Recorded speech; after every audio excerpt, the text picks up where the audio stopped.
J'ai lu un article mercredi, hier matin, sur Ève Salvaille, qui écrit un livre.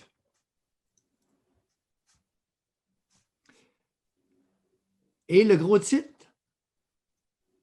dans l'actualité, c'est « Alcoolisme, coming out et défilé de mode ». Vois-tu pas qu'elle nous apprend dans un tiré, dans une citation de son livre, qu'elle savait qu'elle était homosexuelle depuis l'âge de 20 ans. Marquez bien qu'elle commence à être temps, là. Commence à être temps que vous réalisiez, mesdames, ce que vous fait lubrifier. Il n'est pas trop tard, mais c'est sur le tard. Bon. Mais c'est seulement à 40 ans qu'elle l'a accepté. Ah, Ève, c'est un peu pathétique. Alors là, à 40 ans, imaginez-vous donc qu'elle l'accepte et elle en est fière. Deux problèmes. Tu aurais peut-être pu essayer de l'accepter plus tôt, puis ta fierté, là, on n'en a que cirer. José, je suis fière d'être hétérosexuel.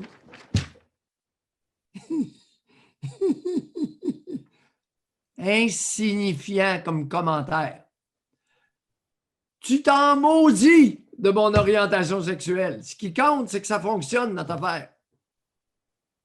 Ça se pourrait-tu que j'ai la même réaction face à Ève Salvaille? Ton homosexualité, je n'en ai que foutre, ça ne me regarde pas. Je comprends. Je comprends, mais je peux comprendre aussi que sont partis de loin, là. Avant ça, c'était honteux, tu ne pouvais pas le dire, il fallait que tu te caches. Fait que le fait d'avoir amené la fierté, tu sais, la fierté gay, c'était de leur ordonner. Mais je comprends totalement votre point. Tu sais, j'ai jamais dit, moi, bonjour, je suis Josée, je suis vraiment fière d'être hétérosexuelle. Tu sais, je comprends là, que c'est deux poids, deux mesures, mais en même temps, ils sont partis de loin. Là. Non, non, elle n'est pas partie de loin. Elle est partie de Sorel. De Matane. Elle est partie de Matane. T'as un peu, toi? Ah oui, ça s'appelle de Matane. Oui, de Matane à Manhattan. Excuse-moi. Ouais, c'est pas grave. Non, c'est encore plus loin. Ah oui, c'est Manhattan. Matane. Bon.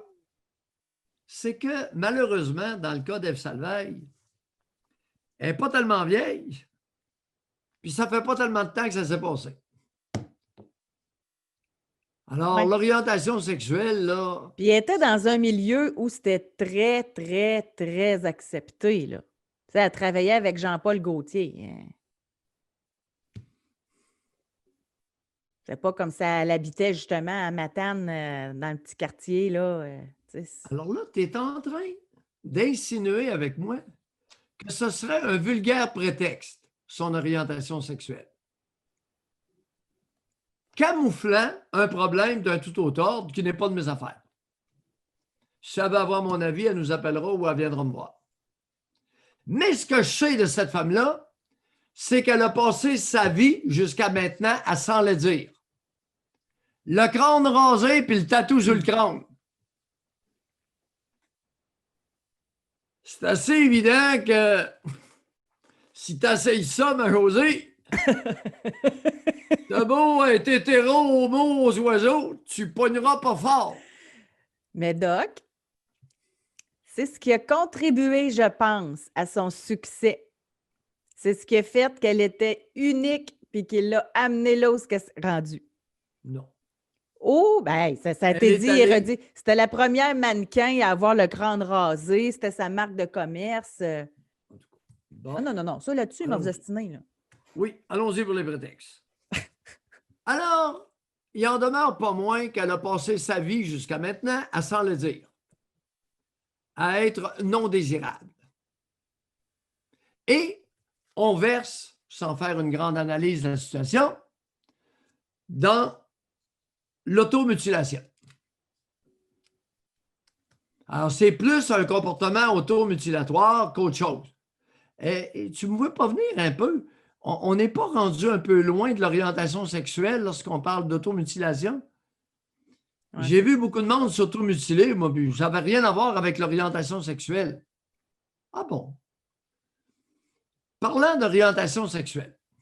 Alors là, les amis, vous allez devoir réaliser qu'en 1948, si ma mémoire est bonne, corrigez-moi, Alfred Kinsey, dans son premier livre sur 2, a découvert qu'un adulte sur 10 en Amérique, aux États-Unis, était quasi uniquement homo. Une vingtaine de pourcents uniquement hétéro. Les autres flottent entre les deux. Ça commence à faire du monde à la messe, là. Un adulte sur 10 est principalement homo. Lui disait exclusivement, mais...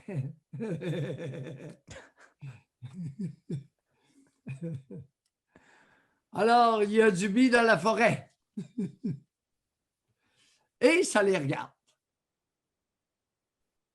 Puis il a découvert ça à un moment où c'était extrêmement tabou. Ça refaisait cette étude-là aujourd'hui, là. Puis là, veux-tu pas qu'elle nous apprend qu'elle a un faible pour le picolage? José, je m'en fous dessus. Chers abonnés, ça, que vous ayez un enfant qui picole, qui boit trop, c'est inquiétant. Mais l'orientation sexuelle de vos enfants, là, pourriez-vous, s'il vous plaît, détourner le regard et regarder ailleurs si vous y êtes? C'est pas de vos maudites affaires. Ils n'ont pas à être fiers ou honteux de leur orientation sexuelle. Ils répondent sexuellement selon leur biologie. Imaginez-vous donc que mes poussins ne me donnent pas d'érection. Ben oui. C'est la biologie. Que vous soyez un homme ou une femme. Mais même encore. Moi, ça me fascine. J'ai eu une rencontre dernièrement là, pour un projet, en tout cas. Puis oui, fort. Même encore en 2020, il y en a qui n'acceptent pas ça. Ben oui, ben c'est pourquoi tu penses que j'en parle? Ils n'acceptent pas. Moi, là, il y a un couple, ils sont arrivés à quelque part, je ne vais pas l'identifier, là. Ils sont arrivés à quelque part pour faire un achat, OK? Puis c'était clair que c'était pour les deux, là. C'était un bijou qu'ils voulaient s'acheter, OK? D'amour, qui est connecté ensemble. Bien, c'est une femme, OK? Elle ne les connaît pas. Quand elle a vu ça, elle a pris ses affaires. Elle a dit, moi, elle dit, je ne vous servirai pas ici. Elle dit, je ne sers que les hétéros. Hey, c'est arrivé, là, genre l'année passée, cette histoire-là. J'en revenais pas, sérieusement. Ça aurait mérité une plainte. Je ne sais pas pourquoi ils n'ont pas porté plainte. Mais ils sont arrivés ailleurs puis ils ont dépensé 2 fois plus. Ils sont arrivés puis ils ont dit, hey, vous autres, ça vous dérange-tu de faire affaire avec des gays? Ils ont dépensé 2 fois plus ailleurs. José, porter plainte, pourquoi? Tu comprends? Ah, mais ouais, je comprends. Porter plainte pour de l'imbécilité humaine. Je comprends. Les amis, le mieux qu'ils ont fait, c'est ça. Ils sont allés dépenser leur argent ailleurs. Alors, chers abonnés, que quelqu'un soit hétéro-actif, hétéro-inactif, inactif sans préférence, homo-actif, homo-inactif, c'est pas de vos maudites affaires et je suis poli, ça me donnera envie de sacrer pour que vous vous en rappeliez. Êtes-vous capable de mettre sur votre frigo l'orientation, les activités sexuelles des autres entre adultes consentants? C'est pas de mes crises d'affaires. Que ce soit vos enfants, votre soeur, votre frère, votre père, votre mère, la voisine, le voisin, qu'ils soient actifs, inactifs, au même sexe, au sexe différent, ou aux oiseaux, puis même j'inclurais les animaux.